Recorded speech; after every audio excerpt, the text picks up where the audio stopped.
Hello and welcome to this tutorial. In this tutorial I want to show you how you can calculate the horsepower of a car and also change it at runtime.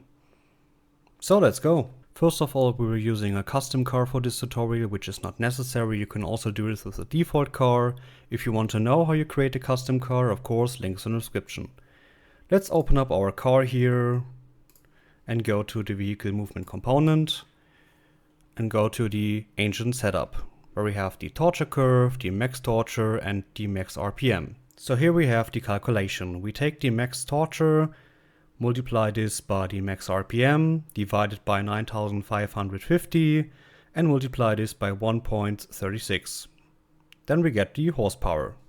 So in our case, we multiply the 750 by 7000 divided by 9550 and multiply this by 1.36 and get around 747 horsepower.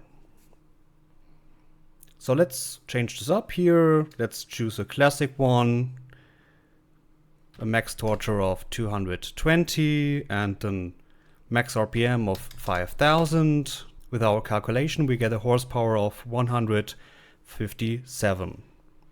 When we compile and save this and hit play, you can see we can drive, but it's much slower than usual.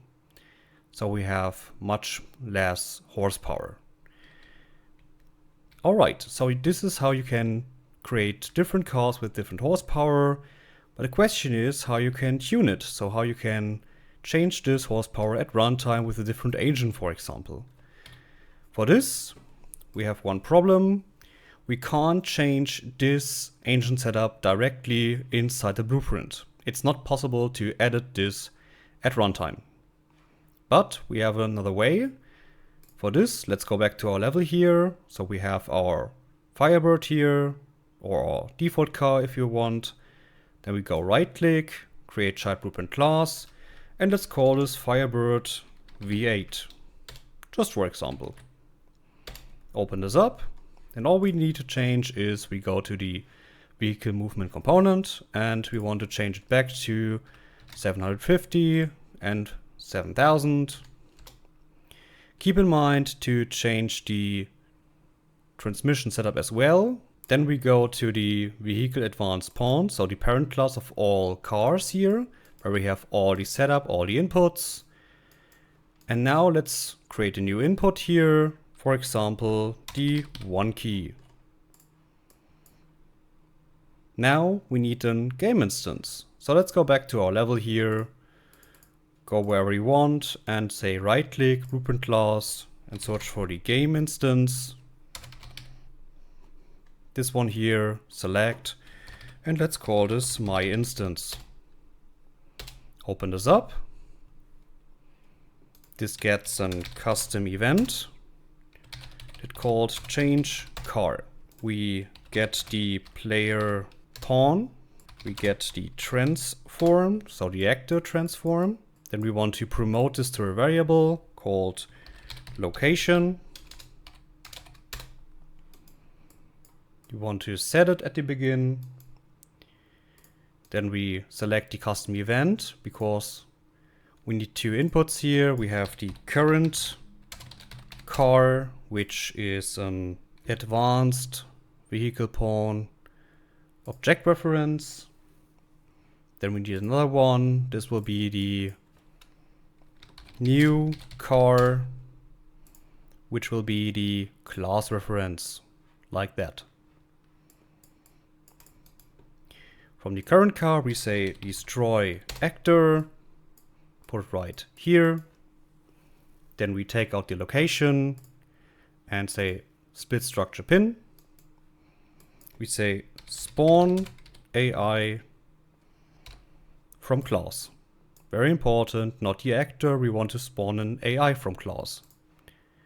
Then we connect the new car with the pawn class, the location with the location, the rotation with the rotation, and check the no collision fail to true. Then we get the player controller and want to possess the new car. So basically what we do here, we destroy our current car and spawn a new one with a new engine setup. So unfortunately, this is the only way to change the vehicle movement component at runtime. So basically the engine. So last step that we have to do is go back to our level here, go to the project settings, maps and modes, and on the game instance, we have the game instance class and we check our my instance. Then we go back to our vehicle advanced pawn here, get the game instance, cause to my instance, and then we want to change the car. In this case, we get a reference to self for the current car. And here we can select the new car, in this case our Firebird V8. Compile and save this. Let's see if this works. We hit play. There's our current car with the low horsepower. Then we press 1. Looks like nothing has changed, but we have a new car and it's much faster. And we get some problems here.